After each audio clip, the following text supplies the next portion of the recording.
Welcome back to Snipercade. The cost of video games has long been a topic of discussion, especially in the current era where the base price of a game is often just the starting point. The rise of downloadable content, DLC, season passes, and microtransactions has transformed the pricing landscape, and players now have complex decisions to make about where they want to invest their money. This video explores the evolution of video game pricing, the impact of DLCs, and the effects on players and the gaming industry as a whole. For decades, video games followed a fairly straightforward pricing model. In the 1980s and 1990s, console games were often priced at around $50 to $60, with slight variations based on the region and platform. This pricing has remained relatively stable for many years. However, inflation, rising production costs, and advancements in gaming technology have put pressure on developers and publishers to seek alternative revenue streams. Today, AAA titles still typically launch at $60 to $70, but there are additional costs beyond the base game that have become standard in the industry. DLCs, which offer players additional content beyond the base game, have become a prominent revenue model. DLCs allow developers to extend a game's lifespan by introducing new maps, levels, characters, and storylines. Initially, downloadable content was considered a bonus, a way for dedicated fans to continue enjoying a game beyond the main storyline. But today, the situation has shifted. DLCs have become integral to many games, with some titles being designed with DLCs in mind from the outset.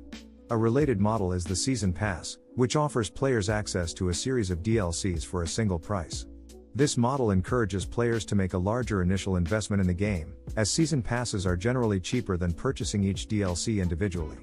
However, this also raises questions about whether some content is being withheld at launch to be sold later as paid DLC. Beyond DLCs and season passes, microtransactions have transformed video game pricing. Initially popularized by mobile games, microtransactions have made their way into console and PC games, offering players small, incremental purchases within the game. These can include cosmetic items, virtual currency, and, in some cases, items that impact gameplay. Microtransactions have sparked controversy, as some players argue that they encourage pay-to-win mechanics, where players who spend more money gain an unfair advantage.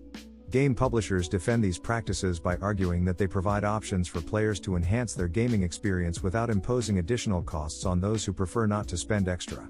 However, microtransactions have blurred the line between free and paid content and introduced complex questions about the ethics of monetizing games, especially those targeted at younger audiences. For players, the current pricing model for video games means that they must carefully consider their spending. For some, it can be frustrating to buy a game at full price, only to realize that a complete experience requires additional purchases. On the other hand, others appreciate the option to buy new content over time, as it can keep a game fresh and engaging long after release. From an industry perspective, DLCs, season passes, and microtransactions provide a way to generate revenue beyond the initial sale. With the rising cost of game development, these additional revenue streams help offset expenses and, in some cases, enable studios to continue supporting games with updates and new content. However, excessive reliance on these models can lead to player backlash, as seen with high-profile controversies over loot boxes and other mechanics that are perceived as overly aggressive. Conclusion: the pricing structure of video games has evolved significantly in recent years, with DLCs, season passes, and microtransactions now playing a central role. These practices offer benefits to both players and the industry, such as expanded content and sustained revenue, but they also introduce challenges and ethical questions. As games continue to grow in scope and ambition, finding a balance that respects players' time and investment while supporting sustainable development practices will be essential for the future of the gaming industry.